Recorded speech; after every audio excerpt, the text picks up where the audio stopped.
हाँ तो देखो, अब हम पढ़ेंगे क्या, magnetic field due to a solenoid. कुछ लोग सोच रहे हैं सर सोलेनोइड तो आपने पढ़ा दिया। ये पहले जो हमने सोलेनोइड बताया था वो इन्फानाइट लेंथ का सोलेनोइड था, या फिर ये जो लेंथ है वो रेडियस की कंपेरेटिवली बहुत ज़्यादा थी। अगर ये रेडियस की कंपेरेटिवली बहुत ज़्यादा नहीं हो तो इसके अंदर मैग्नेटिक फील्ड मालूम मुझे इस पॉइंट पर निकालना है। तो इस पॉइंट पर मैग्नेटिक फील्ड निकालना है, ये क्या एक्सिस पर कोई पॉइंट है, और ये जो किनारे से अगर यहाँ पर लाइन बनाएं और ये परपेंडिकुलर से देखें तो ये एंगल अल्फा और बीटा बना रहे हैं। तो इस पॉइंट पर मैग्नेटिक फील्ड बी निकल के आता है म्यू नॉट एन आई upon 2 sine alpha plus sine beta. Alpha क्या है, इस ये जो परपेंडिकुलर एक्सिस का परपेंडिकुलर और इसके टर्मिनल से जो लाइन जा रही है उसके बीच में एंगल, इधर भी और इधर भी, अल्फा और बीटा। तो ये हमें मैग्नेटिक फील्ड निकल के आता है। ठीक है ना। ये जो डेरिवेशन, इसका जो डेरिवेशन होता है, ये फॉर्मूला कहाँ से आया, तो ये फॉर्मूला हम यूज करते हैं बायोट सावर्ट का लॉ। जब हम बायोट सावर्ट लॉ से इस फॉर्मूले को प्रूव करते हैं, बोर्ड में इसका डेरिवेशन है नहीं और कंपटीशन में डेरिवेशन पूछ नहीं सकता। इस फॉर्मूले पर बेस्ड कुछ केसेस पर क्वेश्चंस आते रहते हैं, इसलिए ये फॉर्मूला मैंने डायरेक्ट बता दिया और इसके केसेस में करा देता हूँ। जबकि अगर फॉर्मूला ड्राइव करना हो तो किससे होता है, बायोट सावर्ट लॉ से। और बायोट सावर्ट लॉ से हम क्या मानेंगे कि जैसे इस पॉइंट पर इसकी वजह से हमें मैग्नेटिक फील्ड निकालनी होती है, तो ये एक रिंग की तरह हो गया। ये एक रिंग की, तो रिंग की एक्सिस पर किसी पॉइंट के लिए मैग्नेटिक फील्ड निकालते हैं, यहाँ से लेकर यहाँ तक इसको क्या करते हैं, इंटीग्रेट करते हैं। हालांकि अभी ये डेरिवेशन ज़्यादा इंपॉर्टेंट नहीं है, इसलिए इस डेरिवेशन को स्किप करते हुए इसके केसेस पर चलते हैं। हमें ये फॉर्मूला याद करना है और इसके केसेस याद रखने हैं। केस फर्स्ट क्या है, केस फर्स्ट ये for long solenoid, for long solenoid. अगर लॉन्ग सोलेनोइड होगा तो कुछ इस तरह से होगा, यहां पर ये कुछ एक्सिस होगी और एक्सिस और इन पॉइंटों को मिलाएंगे तो यहां से ये एंगल लगभग कितना 90 डिग्री दिख रहा है। अगर ये लॉन्ग सोलेनोइड होगा तो ये एंगल और ये भी एंगल कितना 90 हो जाएगा अप्रोक्स, क्योंकि यहां से ये मिलाएंगे और ये मिलाएंगे तो कितना 90। तो अल्फा इक्वल टू बीटा 90 हो जाएगा। अल्फा और बीटा 90 हो गया तो मैग्नेटिक फील्ड भी हो जाएगा म्यू नॉट एन आई upon 2 sine 90 plus sine 90। Alpha beta दोनों की जगह पर 90, साइन 90 1 और साइन 90 1, 1 और 1 2, 2 से 2 मर गया, बी निकल के आया कितना, म्यू नॉट एन आई। क्या हम ये डेरिवेशन कर चुके हैं, यस। लॉन्ग सोलेनोइड का हमने डेरिवेशन किया था तो बी निकल के आया था म्यू नॉट एन आई अपॉन 2। यहाँ पर स्मॉल एन क्या है, number of turns per unit length. Unit length में कितने नंबर ऑफ टर्न्स आ रहे हैं, ये हम कर चुके थे। इसका सेकंड केस देखते हैं, case second. At one end of long solenoid, at one end of long solenoid. अगर कोई लॉन्ग सोलेनोइड है इस तरह से,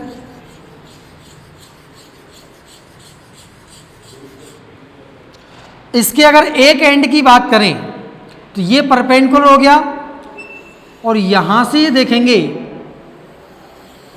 ये तो कितना 90 बना रहा है, तो अल्फा कितना हो जाएगा 90 डिग्री और बीटा कितना है 0, क्योंकि इस साइड में तो सोलेनोइड है ही नहीं, तो बीटा 0 हो गया, अल्फा कितना हो गया 90 डिग्री। तो यहां से निकालेंगे B equal to mu naught N I upon 2 sine 90 plus sine 0, alpha 90 beta कितना 0। साइन 0 तो 0 हो गया, साइन 90 कितना होता है 1, तो ये हो गया म्यू नॉट एन आई अपॉन 2।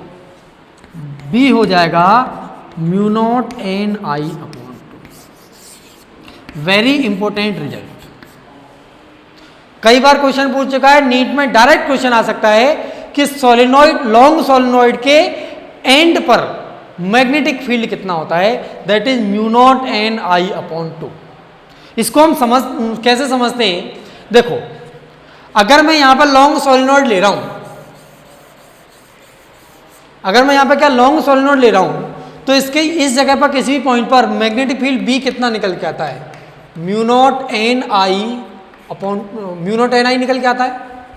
ये जो मैग्नेटिक फील्ड है, अगर मैं इसके दो पार्ट कर दूं, इधर की वजह से मैग्नेटिक फील्ड कितना म्यू नॉट एन आई अपॉन टू, और इधर की वजह से कितना म्यू नॉट एन आई अपॉन टू। आ रही बात समझ में? अगर मैं यहां से देखूं, इस पर magnetic field mu naught N I है, तो यहां से इधर वाले पार्ट की वजह से magnetic field mu naught N आई अपॉन टू, और इधर वाले पार्ट की वजह से mu naught N I upon to. तब तो ये दोनों मिलके कितना म्यू नॉट एन आई बनते हैं। अगर मैं केवल इतने के लिए निकालूं, इधर साइड वाले के लिए, लॉन्ग सोलेनोइड तो पता नहीं बहुत दूर तक जाएगा ये, तो फर्क ही नहीं पड़ता, हम आधा काट भी देंगे तो भी बहुत लंबा ही रहेगा ये तो यहाँ इसकी वजह से इस पॉइंट में मैग्नेटिक फील्ड भी कितना जाएगा म्यू नॉट एन आई अपॉन टू। और बाकी हमने क्या मैथमेटिकली भी इस चीज को प्रूव किया। ठीक है, ये केसेस हो गया। इसके बाद हमें केस थर्ड लेना है। तो केस थर्ड में हमें क्या करना है, magnetic field, case third, magnetic field at mid point of finite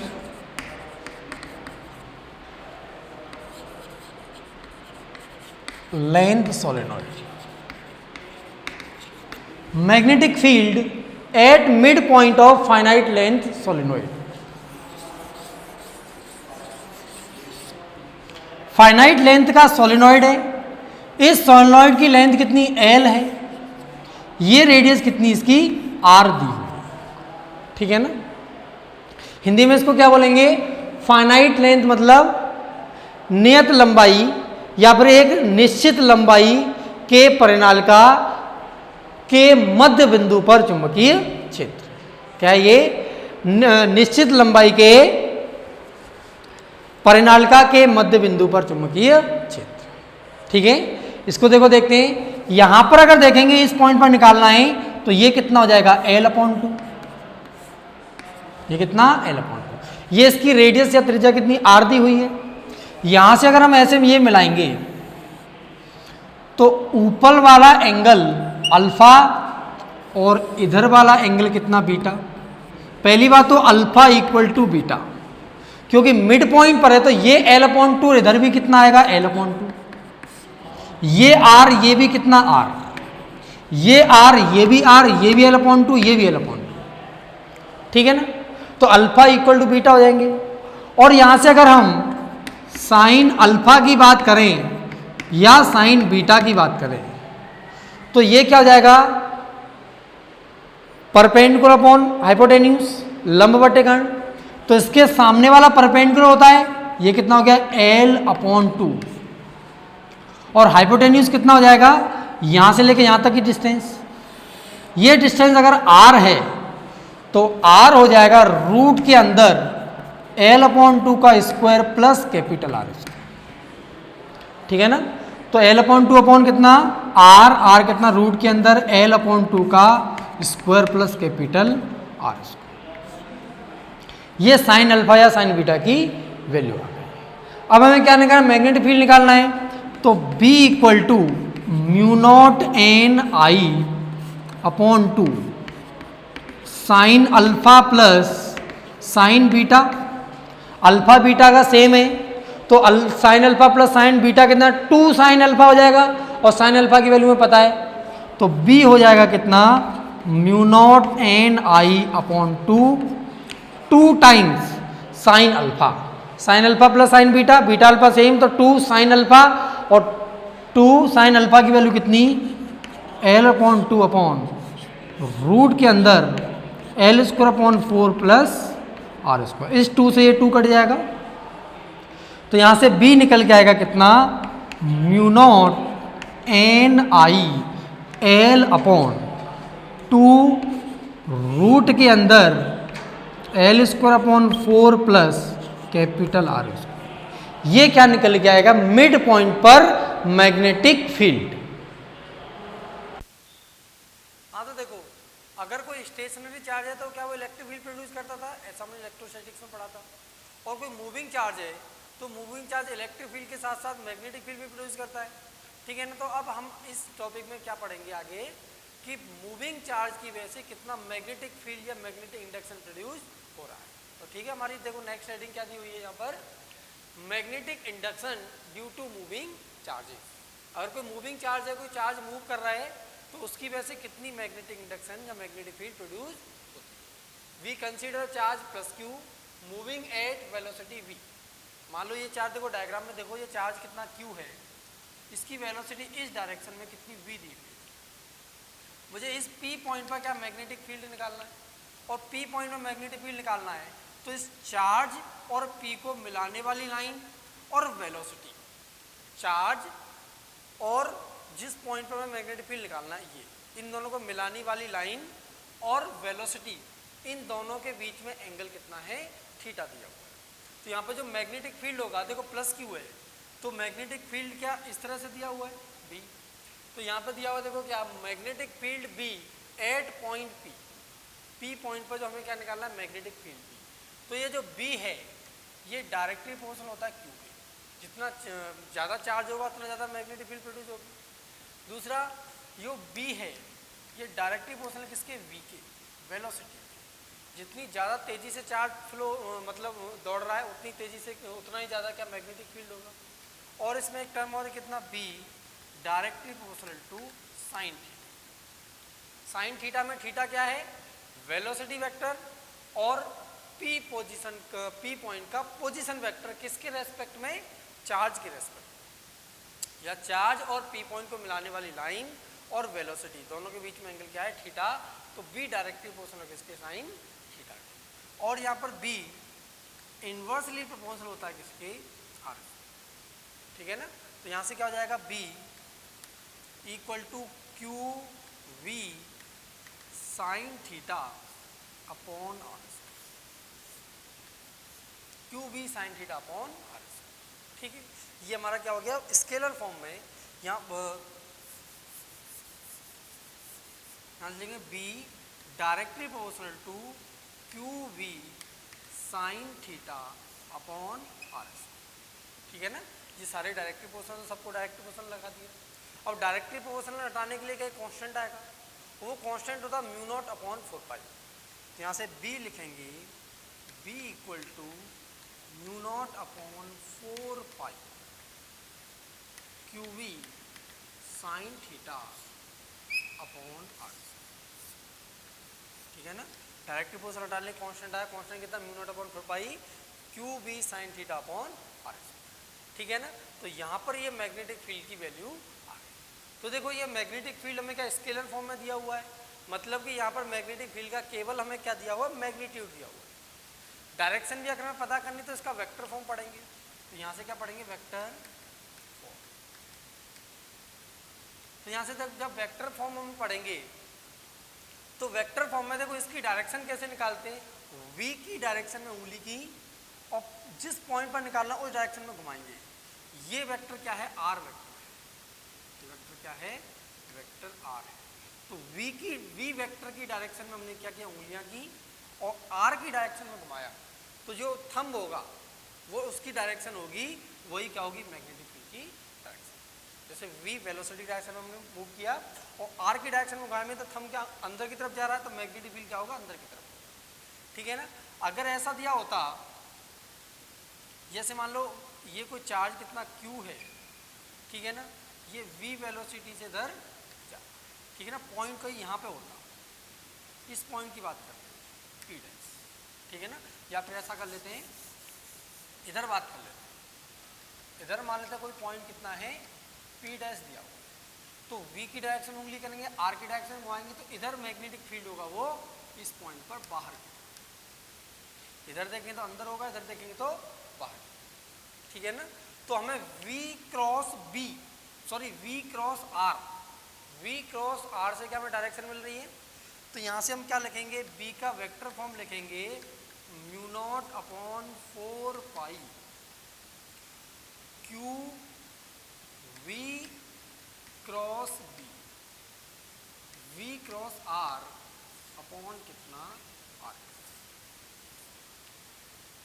V cross R upon R।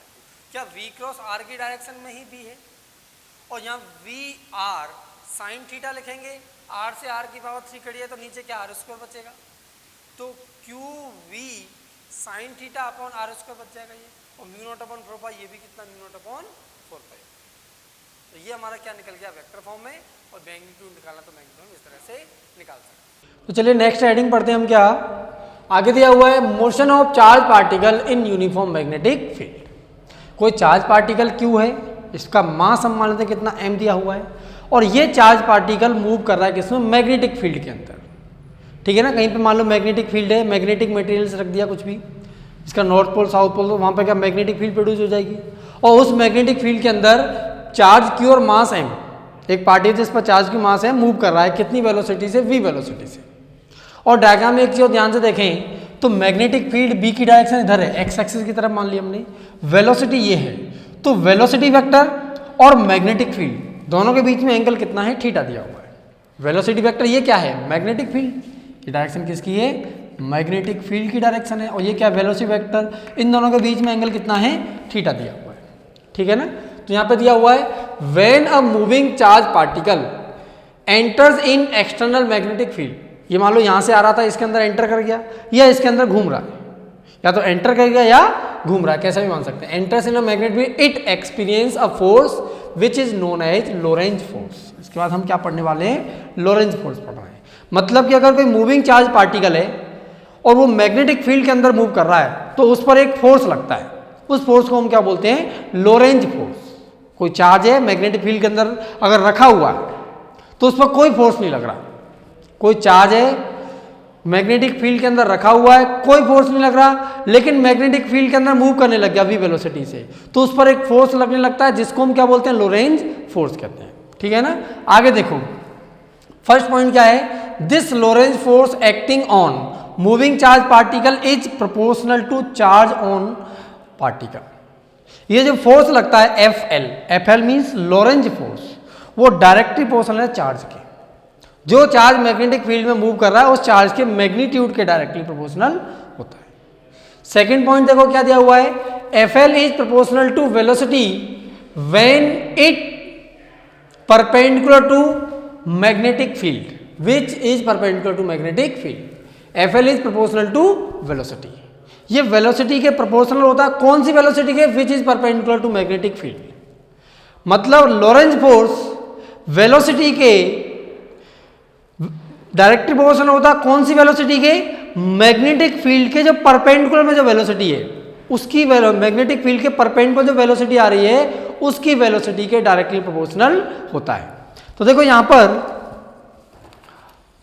अगर हम इस वेलोसिटी के कंपोनेंट करें, ये थीटा है, तो ऊपर डायरेक्शन में कितना कंपोनेंट हो जाएगा, v साइन थीटा, और इधर कितना कंपोनेंट आएगा, v cos theta. v cos theta क्या है, मैग्नेटिक फील्ड की डायरेक्शन में है, v कॉस थीटा क्या है, पैरेलल है किसके, मैग्नेटिक फील्ड के, और v साइन थीटा क्या है, परपेंडिकुलर है किसके, मैग्नेटिक फील्ड की। v साइन थीटा क्या है, परपेंडिकुलर किसके, मैग्नेटिक फील्ड के। ठीक है ना, मतलब मैग्नेटिक फील्ड के परपेंडिकुलर में वेलोसिटी का जो कंपोनेंट है उसके डायरेक्टली प्रोपोर्शनल है, मतलब एफ एल किसके डायरेक्टली प्रोपोर्शनल है, v साइन थीटा के, v साइन थीटा के, मतलब मैग्नेटिक फील्ड के परपेंडिकुलर वाला कंपोनेंट। थर्ड दिया हुआ है F L is proportional to magnitude of magnetic field in which charge particle is moving.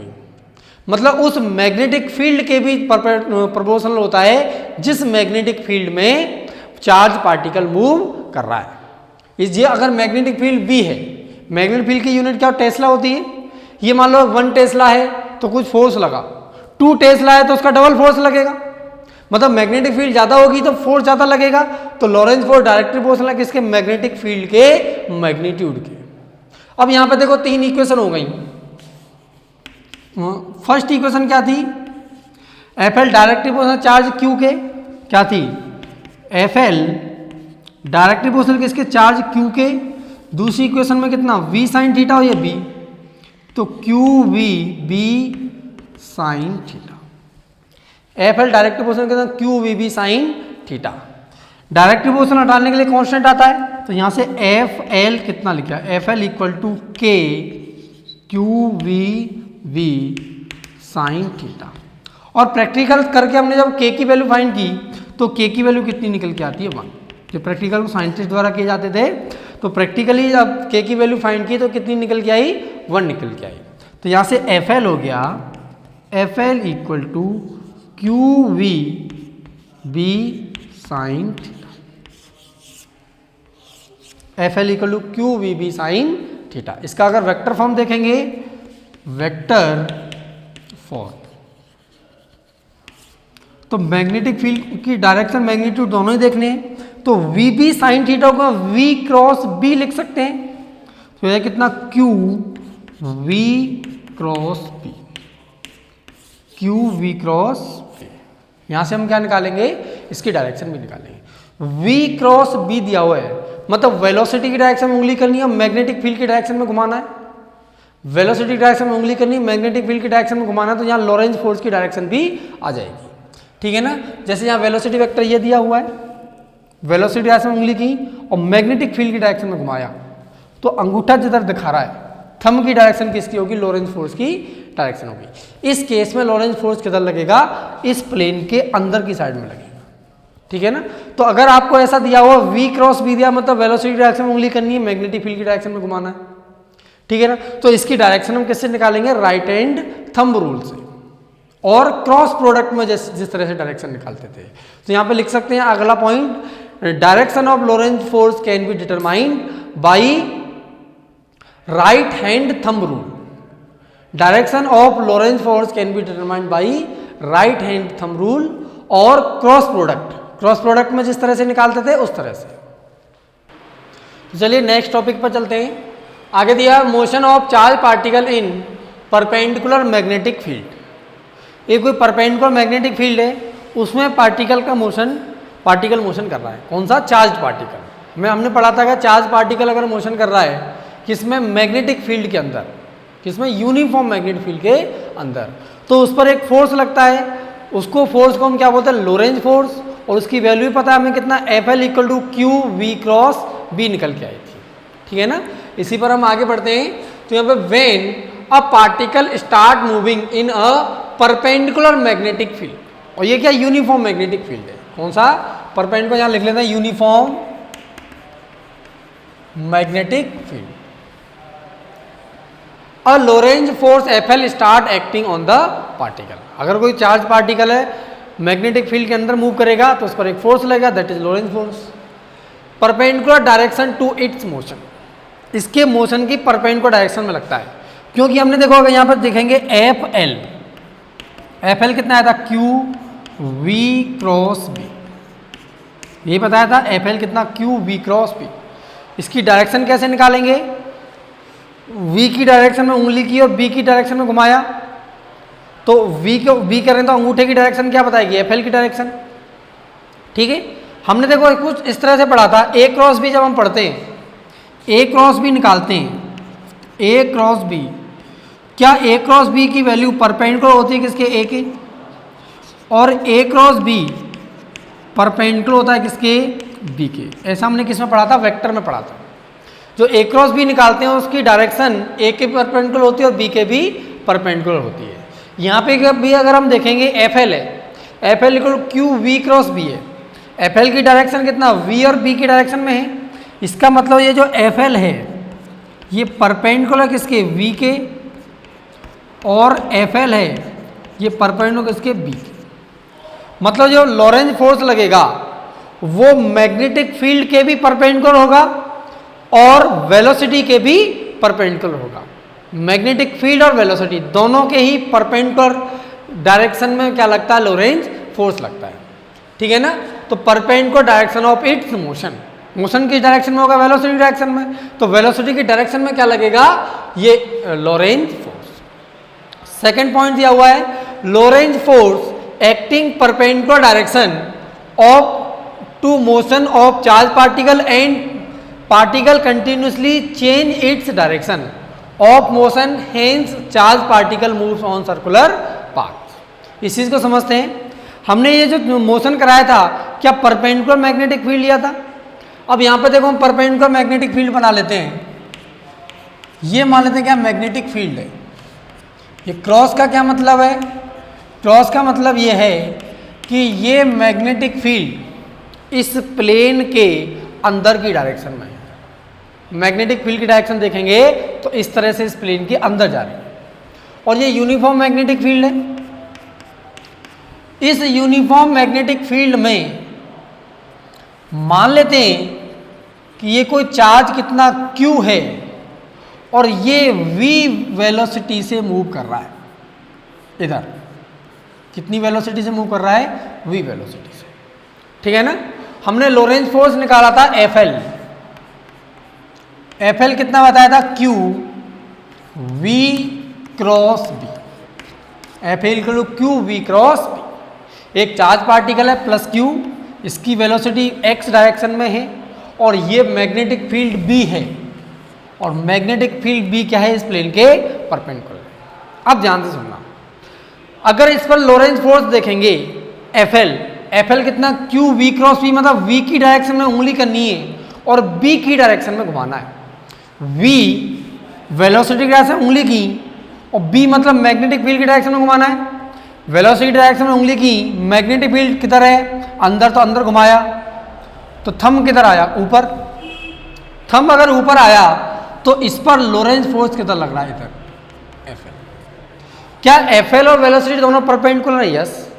उससे क्या होगा? अगर मान लो ये कोई ब्लॉक है, इधर v वेलोसिटी से जा रहा है, इस पर हम इसी डायरेक्शन में फोर्स लगाएं F, तो इसकी वेलोसिटी बढ़ेगी, मतलब एक्सेलेरेशन होगा। अपोजिट डायरेक्शन में फोर्स लगाएंगे तो क्या होगा? इसकी वेलोसिटी डिक्रीज होगी या डी एक्सेलेरेशन होगा, जिसको हम क्या बोलते हैं? रिटार्डेशन। लेकिन अगर ये फोर्स इसकी वेलोसिटी के परपेंडिकुलर डायरेक्शन में लगाएं तो क्या होगा? वेलोसिटी की डायरेक्शन में लगा रहे हैं, वेलोसिटी बढ़ रही है, वेलोसिटी के अपोजिट डायरेक्शन में लगाए, वेलोसिटी घट रही है। वेलोसिटी के परपेंडिकुलर डायरेक्शन में लगाएं तो वेलोसिटी पे कोई फर्क नहीं पड़ेगा, लेकिन इसकी डायरेक्शन चेंज होगी। कोई ब्लॉक इधर जा रहा है, ऊपर फोर्स लगाएंगे तो क्या होगा? इधर घूमेगा और ऐसे घूमेगा कि सर्कुलर पाथ पर घूमता है। थोड़ी देर में क्या होगा? ये वेलोसिटी, ये ऊपर फोर्स लग रहा है तो ये थोड़ा सा इधर चला जाएगा, इस तरह से जाएगा ना, ऊपर की तरफ फोर्स लगा, इधर चला गया। उस टाइम पर इसकी वेलोसिटी किधर हो जाएगी? इधर v। अब फोर्स इधर लगेगा, अब फोर्स इधर लगेगा कितना? FL। फोर्स इधर लगेगा तो फिर ये इधर घूमता जाएगा और इस तरह से घूमते घूमते क्या है? सर्कुलर पाथ पर घूमेगा। कैसे घूमेगा? ये सर्कुलर पाथ पर। इस पॉइंट पर देखेंगे तो इसकी वेलोसिटी इधर होगी v और ये क्या है? सेंटर की तरफ कितना फोर्स लग रहा है? FL। सेंटर की तरफ क्या लग रहा है? FL, क्योंकि v क्रॉस b। यहां पे देखेंगे तो वेलोसिटी किधर है? इस डायरेक्शन में है v, तो इस डायरेक्शन में हमने क्या उंगली की और अंदर घुमाया तो सेंटर की तरफ फोर्स लगने लगा। तो FL है वो हमेशा वेलोसिटी के परपेंडिकुलर है और ऐसा हमने किस में देखा था? सर्कुलर मोशन में। जब सर्कुलर मोशन पार्टिकल कर रहा होता है, यूनिफॉर्म सर्कुलर मोशन की बात कर रहा हूँ। किसकी बात कर रहा हूँ मैं? यूनिफॉर्म सर्कुलर मोशन की। यूनिफॉर्म सर्कुलर मोशन जब हो रहा होता है तो उस टाइम पर पार्टिकल पर जब फोर्स लगता है वो किधर लगता है? सेंटर की तरफ, जिस फोर्स को हम क्या बोलते हैं? Centripetal force. तो ये जो FL है ये किसकी तरह वेव कर रहा है? As a centripetal force. दोबारा सुन लेते हैं, जब फोर्स वेलोसिटी के परपेंडिकुलर डायरेक्शन में लग रहा है उस कंडीशन में अगर ये फोर्स किसकी तरह वेव करेगा? सेंट्रीपिटल फोर्स की तरह, और ये फोर्स हमेशा वेलोसिटी के परपेंडिकुलर होगा, क्योंकि हमें पता है ये फोर्स होगा हमेशा वेलोसिटी के क्या होगा? परपेंडिकुलर होगा। तो ये सेंट्रीपिटल फोर्स की तरफ वेव करेगा, मतलब पार्टिकल, जो चार्ज पार्टिकल है वो क्या? सर्कुलर मोशन करने लगेगा। तो आगे पॉइंट क्या दिया हुआ है? Lorentz force acting on particle provides the necessary centripetal force for circular motion. ये जो लोरेंज फोर्स है ये सर्कुलर मोशन कराने के लिए सेंट्रीपिटल फोर्स प्रोवाइड कर रहा है। सेंट्रीपिटल फोर्स प्रोवाइड कर रहा है तो हम यहां पे क्या लिख सकते हैं? FC equal to FL। FC क्या है? सेंट्रीपिटल फोर्स, और FL क्या है? Lorentz force. लोरेंज फोर्स ही सेंट्रीपिटल की तरफ वेव कर रहा है, और सेंट्रीपिटल फोर्स की अगर हम बात करें, ये चार्ज Q, इसका मास हम कितना मान लेते हैं? M। एक पार्टिकल जिस पर चार्ज क्यू है, मास कितना है इसका m, और ये सर्कुलर मोशन पे कर रहा है, इसकी रेडियस मान लेते हैं कितना, इसकी रेडियस कितना मान लेते हैं हम, r मान लेते हैं। तो एफ सी हो जाएगा M V square upon R, M V square upon R. पहली बात, इसकी वेलोसिटी चेंज होगी क्या, नहीं, क्योंकि फोर्स अगर परपेंडिकुलर डायरेक्शन में तो वेलोसिटी का मैग्नीट्यूड चेंज नहीं होता, वेलोसिटी की डायरेक्शन चेंज होती है, या बोल सकते हैं स्पीड चेंज नहीं होती। आपको एक चीज बता दें, किसी पार्टिकल पर जो v वेलोसिटी से मूव कर रहा है उसके परपेंडिकुलर डायरेक्शन में फोर्स लगाएंगे तो उस फोर्स से उसकी केवल डायरेक्शन चेंज होगी, मैग्नीट्यूड पर कोई फर्क नहीं आएगा, मतलब स्पीड इसकी चेंज नहीं होती। तो वेलोसिटी v रहने वाली है M V square upon R, centimetre force हो गया, और लॉरेंस फोर्स कितना हो जाएगा, Q V B, Q V B sine कितना 90 डिग्री। ये साइन 90 कैसे, F C equal to Q V B, Q V cross भी होता है एफ एल, तो एफ एल हो जाएगा कितना, Q V B sine theta, और थीटा किसके बीच में कौन है, एंगल है, वेलोसिटी और मैग्नेटिक फील्ड, थीटा वेलोसिटी और मैग्नेटिक फील्ड के बीच में एंगल है। वेलोसिटी किधर देखो, एक्स डायरेक्शन में है या फिर इधर है, इस प्लेन की डायरेक्शन में वेलोसिटी है, और मैग्नेटिक फील्ड इस प्लेन के परपेंडिकुलर है। तो वेलोसिटी और मैग्नेटिक फील्ड म्यूचुअली परपेंडिकुलर हुए, और म्यूचुअली परपेंडिकुलर तो थीटा कितना हो गया यहाँ पर 90 डिग्री, यहाँ पर थीटा कितना 90 रख दिया, और साइन 90 की वैल्यू कितनी होती है 1। ये M V square upon R equal to Q V B हो गया, M V square upon R क्या हो गया, क्यू वी बी, वी से इसकी एक पावर कट जाएगी, तो यहां से बचेगा एम वी अपॉन आर, ये हो जाएगा कितना, Q into B, Q into B. R को ऊपर ले जाते हैं, क्यू बी को नीचे ले जाएंगे, तो यहां से आर हो जाएगा कितना, M V upon Q B. R क्या है, इस सर्कुलर पाथ की रेडियस, तो यहां पे लिखते हैं आर क्या है, radius of circular path.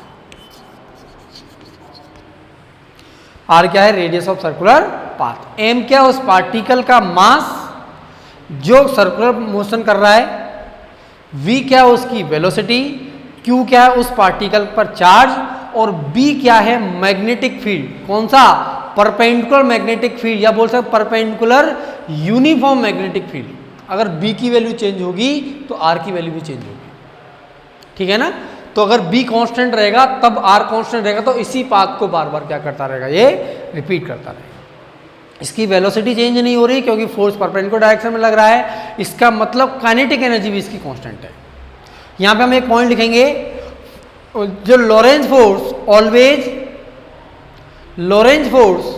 Always act perpendicular to velocity of charged particle, Lorentz force always act perpendicular to velocity of charged particle, so velocity of charged particle remains same, so kinetic energy of charged particle remains same। Velocity same रहेगी, एक minute, velocity नहीं speed लिखो, point को दोबारा से बोल देता हूं मैं, क्या बोलना है, Lorentz force always act perpendicular to velocity of charge particle, so speed of charge particle, क्योंकि वेलोसिटी नहीं बोल सकते क्योंकि डायरेक्शन चेंज हो रही है, speed of charge particle remains same, so kinetic energy of charge particle remains same. Kinetic energy और speed दोनों ही कांस्टेंट रहेंगी। क्यों कांस्टेंट रहेंगी, क्योंकि लॉरेंज फोर्स क्या है, परपेंडिकुलर, या फिर ये बोल सकते हैं पावर, जो एक्सटर्नल जो पावर है ये फोर्स नहीं लगा पा रहा है इस पर। चलिए नेक्स्ट पॉइंट देखिए, नेक्स्ट पॉइंट दिया हुआ है, because force always perpendicular to the direction of motion. ये फोर्स क्या डायरेक्शन ऑफ मोशन के हमेशा परपेंडिकुलर है, no external power is consumed, इस वजह से इसके अंदर कोई भी एक्सटर्नल पावर कंज्यूम नहीं हो रही। जो भी फोर्स लगाए, जो फोर्स पावर दे रहा है वो बिल्कुल भी कंज्यूम नहीं हो रही है, क्योंकि पावर कितना होता है, एफ इंटू वी होता है, और एफ और वी क्या आपस में परपेंडिकुलर है, तो एफ वी साइन 90 हो गया, मतलब पावर कंजम्पशन कितना हो गया, 0। इसमें कोई भी पावर है वो खर्च नहीं हो रही है, and hence kinetic energy of particle as well as speed of the particle remains constant. इस मोशन में, सर्कुलर मोशन में कोई भी पावर कंज्यूम नहीं हो रही, कोई पावर खर्च नहीं हो रही, तो इसकी स्पीड या फिर काइनेटिक एनर्जी क्या रहेगी, कांस्टेंट रहने वाली है, ठीक है ना, remains in through it's motion. तो चलिए हमने यहाँ पे इसकी रेडियस फाइंड कर रखी है इस सर्कुलर मोशन की। अब ये देखते हैं कि एक साइकिल कंप्लीट करने में इसको कितना टाइम लगता है। एक साइकिल कंप्लीट करने में इसको जितना भी टाइम लगेगा उसको हम क्या बोलेंगे, टाइम पीरियड इसका। तो सब आगे हेडिंग डालते हैं हम क्या, टाइम पीरियड। ये फर्स्ट पॉइंट हो गया, हमने क्या निकाल लिया, रेडियस निकाल ली इसकी। सेकंड हम क्या निकालते हैं इसका, टाइम पीरियड। टाइम पीरियड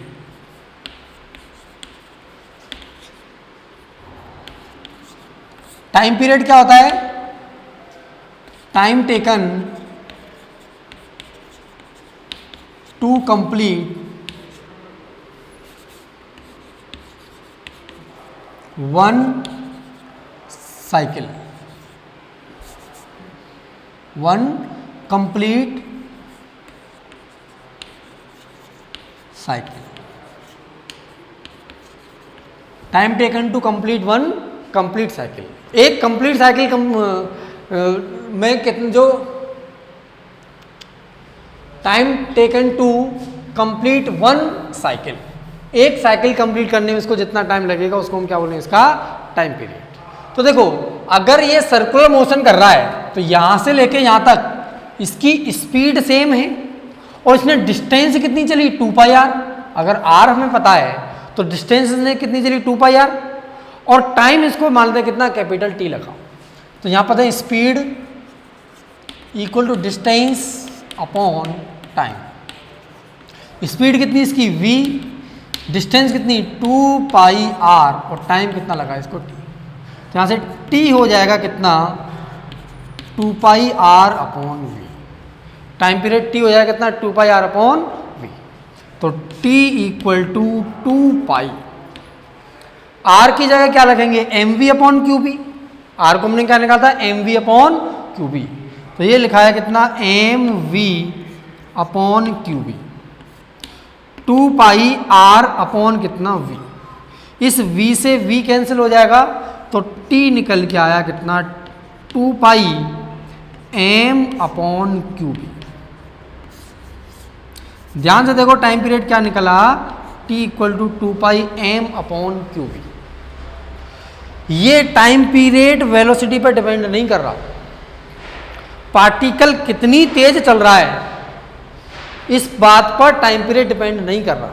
अब सोचो उसको ध्यान से, अगर ऐसे सर्कुलर मोशन हो रहा है, कोई इस टाइप से कोई सर्कुलर मोशन हो रहा है, कितनी वेलोसिटी v है, एक साइकिल कंप्लीट करने में जो टाइम पीरियड है वो उसकी वेलोसिटी पे डिपेंड नहीं कर रहा। मतलब ये तेज दौड़े या धीरे दौड़े, टाइम पीरियड पे कोई फर्क ही नहीं आ रहा। हाउ कैन इट पॉसिबल, ऐसा कैसे हो सकता है कि तेज दौड़े या धीरे दौड़े सेम टाइम में अपनी साइकिल कंप्लीट करे।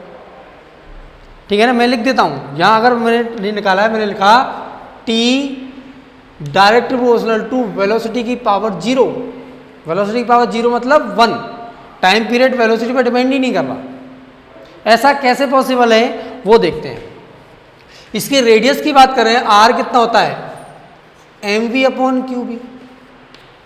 होता क्या है, जैसे ही इसकी वेलोसिटी बढ़ती है उसकी रेडियस बढ़ जाती है। जब धीरे धीरे चल रहा था तो इसकी रेडियस कम थी, जब तेज चलने लगा तो इसकी रेडियस बढ़ गई, और तेज चलने लगा तो इसकी रेडियस बढ़ गई, लेकिन एक साइकिल कंप्लीट करने में टाइम उतना ही लगेगा। हमारी बात समझ में, ये जो टाइम पीरियड है वो वेलोसिटी पर डिपेंड नहीं कर रहा।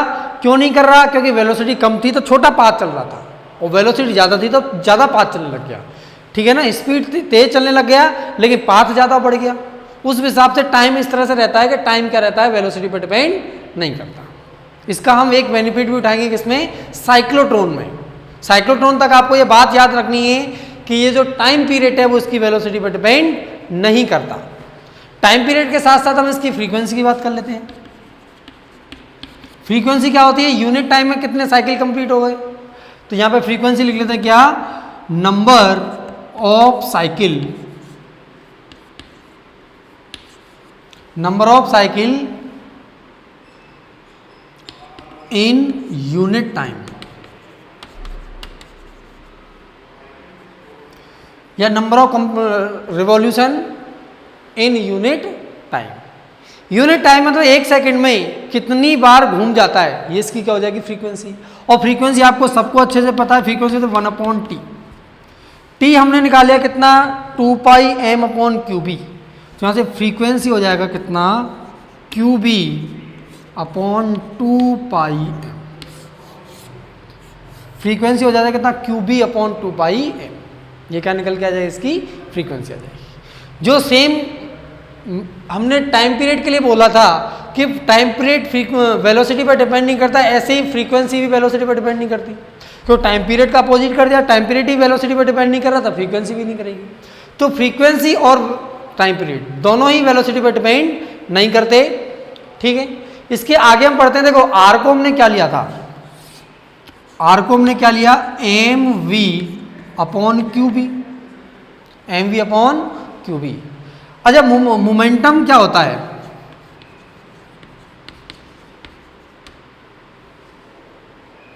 मोमेंटम 11वीं क्लास में खूब कोलिजन वगैरह किया होगा तो मोमेंटम पढ़ा होगा। मोमेंटम p क्या होता है, mv, mass into velocity. Momentum क्या होता है, p = mv। तो यहां से r हो जाएगा कितना, p/qb। ये रेडियस को हमने और अलग तरीके से लिखा, r = mv/qb की जब हम क्या लिखते हैं, p/qb। p क्या है, इसका मोमेंटम है, ठीक। और देखो इसके साथ साथ हमें पता है काइनेटिक एनर्जी कितना होता है, 12 mv²। काइनेटिक एनर्जी कितना होता है, 12 mv²। अगर इसमें m का ऊपर मल्टीप्लाई और m का डिवाइड दे दिया तो ये 2m को काइनेटिक एनर्जी पे ले जाते हैं, 2mk, 2m और ये काइनेटिक एनर्जी कितना, k। तो ये कितना, m और m² और v², कितना हो जाएगा, mv²। यहां से अगर हम mv निकालेंगे तो mv कितना हो जाएगा, रूट के अंदर 2mk। mv कितना हो जाएगा, रूट के अंदर 2mk। k क्या है, इसकी काइनेटिक एनर्जी है। तो यहां से r को लिख सकते हैं हम p क्या होता है, mv, p क्या होता है, mv, और mv कितना, रूट के अंदर 2mk, तो रूट के अंदर 2mk/qb। रेडियस को हम काइनेटिक एनर्जी के फॉर्म में लिख पाएंगे। तो रेडियस के हमने कई सारी इक्वेशन लिखी, वो इक्वेशन क्या क्या है वो ध्यान से सुन लो। एक रेडियस की इक्वेशन क्या है, r = mv/qb। एक रेडियस की इक्वेशन क्या है, r = p/qb। और एक रेडियस की इक्वेशन क्या है, r = रूट के अंदर 2mk/qb। r = रूट के अंदर 2mk/qb। तो देखिए अब आगे इसमें चलते हैं, charge q is accelerated bye potential v। अगर किसी चार्ज को v पोटेंशियल से क्या कर दिया, एक्सीलरेट कर दिया, तो इसमें वर्क डन कितना होता है, q × v। ऐसा हमने कहाँ पढ़ा था, इलेक्ट्रोस्टैटिक्स में। और वर्क एनर्जी थ्योरम क्या है, work energy theorem, work energy theorem क्या है, जो वर्क डन होता है वो किसके, डेल्टा काइनेटिक एनर्जी में चेंज हो जाता है। मान लेते t = 0 पर, जैसे मान लो मैं यहाँ पे बताता हूँ, यहाँ पर एक पार्टिकल जिस पर चार्ज कितना q है, ठीक है ना, इसका पोटेंशियल v है और इसका पोटेंशियल कितना 0 है, ठीक है ना। इस पर चार्ज q है, पोटेंशियल v है, तो इधर दौड़ेगा। जब ये चार्ज यहाँ आ जाएगा तो इसकी काइनेटिक एनर्जी कितनी होती, q। यहाँ पे इसकी वेलोसिटी कितनी 0 थी, और 0 से दौड़ेगा तो यहाँ पे आते आते इसकी काइनेटिक एनर्जी कितनी होती है, qb हो जाती है। मतलब कि जो भी वर्क डन होता है qb, वो इसकी काइनेटिक एनर्जी में स्टोर हो जाता है। यहाँ पे हम, या फिर हम इसको क्या लिख रहे हैं, डायरेक्टली हम ऐसा लिखें, इलेक्ट्रोस्टैटिक में ये चीज़ पढ़ रखी हम लोगों ने, क्या पढ़ रखी है, charge q is accelerated bye potential v। अगर किसी चार्ज q को v पोटेंशियल से क्या किया, एक्सलेट किया, तो इसकी काइनेटिक एनर्जी कितनी हो जाती है, q इंटू वी। कब, जब इसका इनिशियल वेलोसिटी कितनी थी, 0। तो चेंज इन काइनेटिक एनर्जी क्या, क्यू बी हो जाएगा। तो काइनेटिक एनर्जी इसकी कितनी होगी, क्यू बी। आर हमने पढ़ा था, आर इक्वल टू रूट के अंदर 2m के क्या है, काइनेटिक एनर्जी है, upon Q B. R equal root के अंदर 2m के अपॉन क्यू बी। तो k की जगह क्या क्यू बी रख सकते हैं, तो r हो जाएगा कितना, रूट के अंदर 2m क्यू बी अपॉन ये q इंटू, ये v क्या है, पोटेंशियल है, वेलोसिटी नहीं है ये, ध्यान से देखना, ये कैपिटल V है। क्या ये, कैपिटल V है, पोटेंशियल, ठीक है ना। तो r इक्वल रूट के अंदर 2m Q V upon Q B, ये रूट के अंदर q, ये q, तो r हो जाएगा कितना, रूट के अंदर 2mv upon Q B square, ठीक है ना। क्योंकि क्या करेंगे यहाँ पर स्क्वायर और रूट लगा देंगे, एक क्यू से एक क्यू कट जाएगा, तो रूट के अंदर 2mv अपॉन क्यू बी हो जाएगा। अब आर के हम सारे फॉर्मूले लिख लेते हैं। तो सबसे पहला simple formula R equal to M V upon Q, R equal to M V upon Q B. यहाँ से मैं समझ में आता है जो रेडियस है आर, वो डायरेक्टली प्रोपोर्शनल है किसकी, वेलोसिटी वी की, ठीक। आर इक्वल टू कितना, पी अपॉन क्यू बी, मतलब आर क्या है, डायरेक्टली प्रोपोर्शनल है, पी क्या, मोमेंटम, ठीक है ना। आर का हमने एक फॉर्मूला पढ़ा कितना, रूट के अंदर 2m के अपॉन क्यू बी। मास तो कांस्टेंट ही रहता है, चार्ज भी कांस्टेंट ही रहेगा, ऐसे दौड़ने लगे तो चार्ज बढ़ गया, चार्ज तो उतना ही रहेगा, बी भी सेम ही है। तो आर किसके है, डायरेक्टली प्रोपोर्शनल है किसकी, kinetic energy, K means kinetic energy. और आर इक्वल टू कितना, रूट के अंदर 2mv upon Q B square, मतलब आर डायरेक्टली प्रोपोर्शनल है किसके, रूट के अंदर v के। देखो ये मैंने इस तरह से बनाया है, ये स्मॉल v है, इस तरह से बनाया है, ये स्मॉल v है, और ऐसे जो बनाया है वो क्या है, पोटेंशियल, ये क्या है, वेलोसिटी, ये वेलोसिटी है, ये क्या है, पोटेंशियल है, ठीक है ना। तो जो पाथ जो बनता है सर्कुलर पाथ, उसकी रेडियस डायरेक्टली प्रोपोर्शनल कितना, रूट के अंदर पोटेंशियल। कब, जब किसी चार्ज में दिया होगा उसको इतने पोटेंशियल से क्या किया, एक्सेलरेट किया गया।